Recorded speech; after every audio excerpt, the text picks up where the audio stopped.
चुनाव होंगे लोकसभा के, तो आपकी यूनियन खुल करके कांग्रेस की सपोर्ट में आएगी क्या?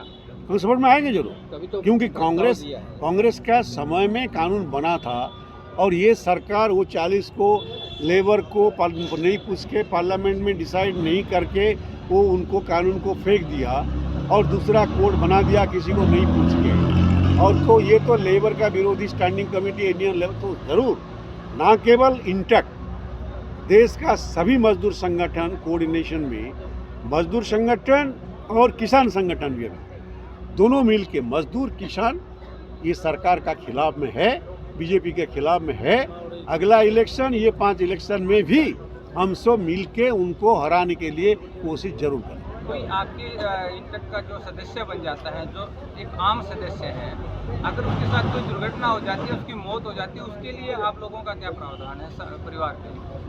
नहीं, INTUC is a trade union organisation, उनका पास इतना पैसा नहीं है व्यक्तिगत रूप से किसी को सहायता करता है, मगर मजदूर संगठन का अलग अलग स्कीम है। जो ईपीएफ में है, कुछ लोग ईएसआई में है, कुछ लोग गवर्नमेंट में है, कुछ लोग कंस्ट्रक्शन। चुनाव होंगे लोकसभा के, तो आपकी यूनियन खुल करके कांग्रेस की सपोर्ट में आएगी क्या? हम सपोर्ट में आएंगे जरूर, तभी तो क्योंकि प्रस्ताव दिया है। कांग्रेस का समय में कानून बना था और ये सरकार वो 40 को लेबर को नहीं पूछ के पार्लियामेंट में डिसाइड नहीं करके वो उनको कानून को फेंक दिया और दूसरा कोड बना दिया किसी को नहीं पूछ के। और तो ये तो लेबर का विरोधी स्टैंडिंग कमेटी इंडियन लेवल तो जरूर, ना केवल इंटैक्ट देश का सभी मजदूर संगठन कोऑर्डिनेशन में, मजदूर संगठन और किसान संगठन भी दोनों मिल के मजदूर किसान ये सरकार का खिलाफ में है, बीजेपी के खिलाफ में है। अगला इलेक्शन ये 5 इलेक्शन में भी हम सब मिल के उनको हराने के लिए कोशिश जरूर करें। कोई आपके इंटक का जो सदस्य बन जाता है, जो एक आम सदस्य है, अगर उसके साथ कोई दुर्घटना हो जाती है, उसकी मौत हो जाती है, उसके लिए आप लोगों का क्या प्रावधान है परिवार के लिए? नहीं, INTUC is a trade union organisation, उनका पास इतना पैसा नहीं है व्यक्तिगत रूप से किसी को सहायता करता है, मगर मजदूर संगठन का अलग अलग स्कीम है।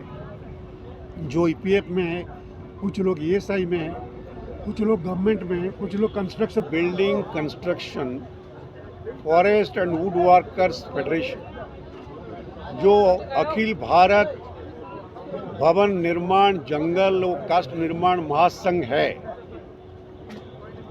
वो राष्ट्रीय मजदूर कांग्रेस का साथ एफिलिएटेड है और अंतर्जातीय क्षेत्र में building and would workers international federation का साथ भी एफिलिएटेड है। आज उनका working committee, national working committee meeting और हरियाणा का स्टेट कन्वेंशन था। निर्माण और भवन निर्माण और जंगल कर्मचारी संघ की तरफ से जो बैठक हुई थी, ये बैठक में मुख्य रूप से केंद्र सरकार और हरियाणा समेत जो राज्य सरकार भवन निर्माण श्रमिक की वेलफेयर के लिए संगृहीत जो अर्थ है, वो अर्थ को जो कानून के मुताबिक खर्च होना चाहिए वो खर्च नहीं होता है। मजदूर का यूनियन का साथ जो कंसल्टेशन होना चाहिए वो कंसल्टेशन नहीं होता है और कई लाखों दरखास्त हरियाणा में और भिन्न भिन्न सरकार में अभी तक पड़ा है, उसका ऊपर कंसीडर नहीं करते हैं। और राजनीतिक दृष्टिकोण से चाहे शिक्षा का जो सब्सिडी हो, कंपनसेशन हो या हेल्थ का जो प्रोग्राम हो, वो घर का भी जो प्रोग्राम हो, वो राजनीतिक दृष्टिकोण से एमएलए एमपी मिनिस्टर के रिकमेंडेशन में होता है, मजदूर का रिकमेंडेशन में नहीं होता है, जिनका आज का सभा में तीव्र असंतोष और प्रतिवाद किया गया है। अगर इसमें परिवर्तन नहीं होगा तो मजदूर बिल्डिंग कंस्ट्रक्शन फेडरेशन की तरफ से, इंटक की तरफ से हरियाणा में और सारा देश में, जैसे दिल्ली में, उड़ीसा में, कर्नाटक में, हिमाचल में, पंजाब में, भिन्न भिन्न राज्य में भी लेबर डिपार्टमेंट की सामने एजिटेशन प्रोग्राम करने के लिए वो तय हुआ है। दूसरा बात ये है, केंद्र सरकार और राज्य सरकार, जैसे एक सुझाव आया है, कृष्णा मूर्ति दिया है 12 घंटा काम करने के लिए।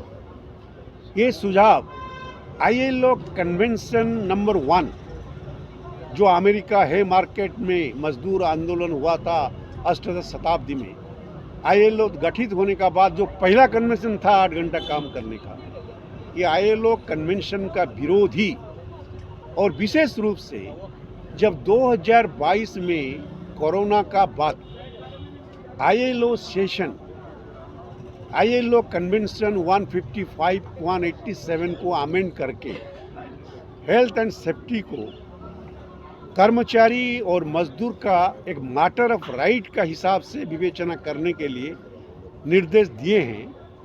केंद्र सरकार और राज्य सरकार उसका ऊपर काम नहीं करके 12 घंटा काम करने के लिए जो केंद्र सरकार, हरियाणा, पंजाब और कुछ राज्य सरकार जो निर्देश दिया है उसको भी पूरा निंदाबाद किया है, और उनको परिवर्तन करके जैसे 8 घंटा था वो 8 घंटा रहना चाहिए वो भी मांग किया है।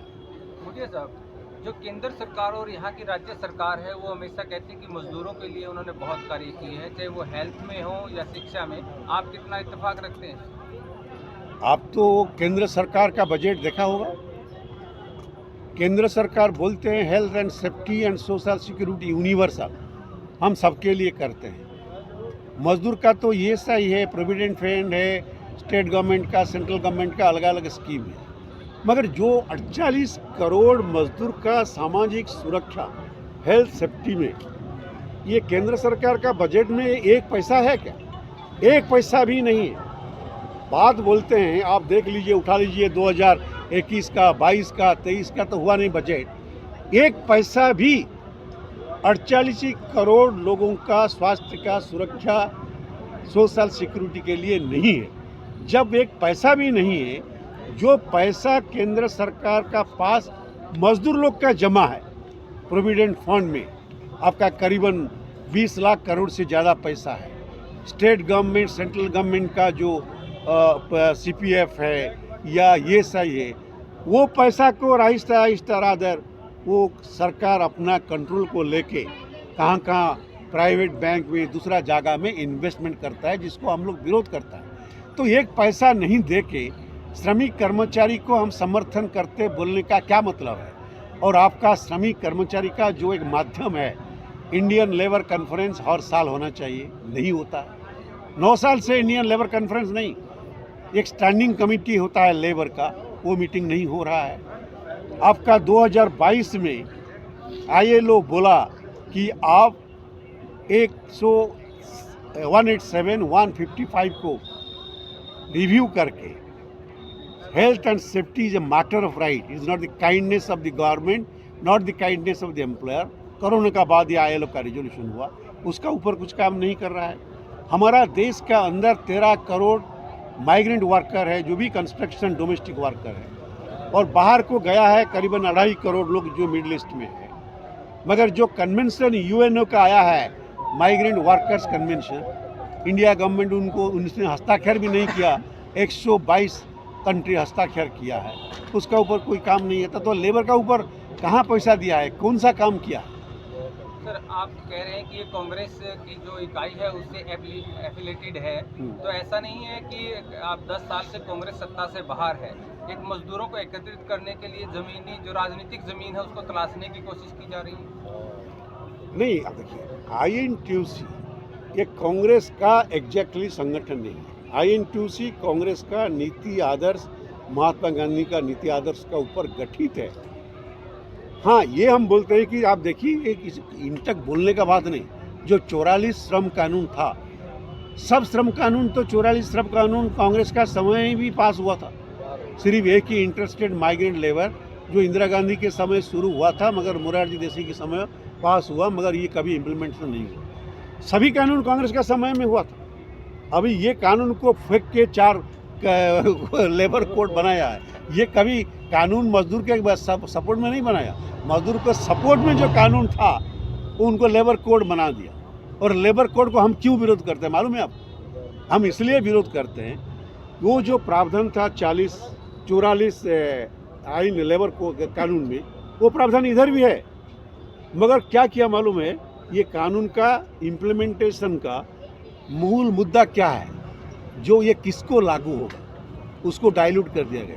सर, एक अंतिम प्रश्न ये है कि अगर चुनाव आएंगे जब लोकसभा पूरे देश में, तो क्या उस समय में आपकी जो यूनियन है वो खुल करके कांग्रेस की सपोर्ट में आएगी? हैं? जब वेलफेयर बोर्ड में है, वो अपना अपना स्कीम का हिसाब से जो फ़ायदा मिलना चाहिए, तो इंटक वो फ़ायदा उनको स्कीम के हिसाब से देने के लिए कोशिश करते हैं। और जहाँ कोई स्कीम नहीं है, तो हम लोग डिमांड करते हैं गवर्नमेंट को, स्टेट गवर्नमेंट को, उनको कंपनसेशन देने का। आप भी सांसद रहे हैं और मजदूरों के हकों की आवाज़ उठा रहे हैं, तो उस वक्त इस समस्या का समाधान पूर्ण रूप से है? नहीं, पूर्ण रूप से नहीं हुआ बात सकते। सांसद रहने का समय इट इज एन रिकॉर्ड। आप अगर जाएंगे श्रम शक्ति भवन, कोई बीजेपी कम्युनिस्ट वाला को भी पूछो, सबसे अगर ज़्यादा सवाल हम 12 साल में उठाया तो हमने उठाया, और इसका किताब भी हम छपाया, और किताब भी पार्लियामेंट में, श्रम शक्ति भवन में, सारा देश में भी है। सबसे ज़्यादा सवाल इवन कांग्रेस सरकार होते हुए भी हमने उठाया था। हम ये नहीं मानता है कि पूर्ण जो समस्या था कांग्रेस समाधान करती, मगर कांग्रेस का समय में कुछ तो आया था, कुछ तो जैसे आपका building construction welfare board Narasimha Rao समय में हुआ था, provident fund related EPF scheme वही नरसिंह राव समय में 95 में हुआ था। बाकी सब कानून तो कांग्रेस समय के हुआ था। उनका समय में कुछ कानून अभी तक नहीं हुआ है। कांग्रेस समय से सभी कानून को कर दिया, ये बात नहीं है। कई इम्पोर्टेंट पॉइंट भी था जिसको कांग्रेस कर नहीं पाया, और हम भी आंख बंद करके कांग्रेस को समर्थन नहीं करता। आपके इतिहास देखो, जब भी मनमोहन सिंह प्रेसिडेंट थे, सोनिया गांधी यूपीए के चेयरपर्सन थे, तब जब हुआ ग्लोबल इकोनॉमिक हुआ, अर्थनीति आया, इंटक भी विरोध किया, सभी सेंट्रल ट्रेड को मिलकर भी इंटक भी स्ट्राइक में ज्वाइन किया, विरोध किया, क्योंकि हम लोग मजदूर का हित में काम कर रहा है और मजदूर का हित के लिए काम करेंगे। अगर कांग्रेस का सरकार का डिसीजन मजदूर का खिलाफ में जाते हैं, उनको खिलाफ में भी हम आवाज़ उठाया है और फिर उठाएं। ठीक है साहब, धन्यवाद। अमित जी कुछ बोले?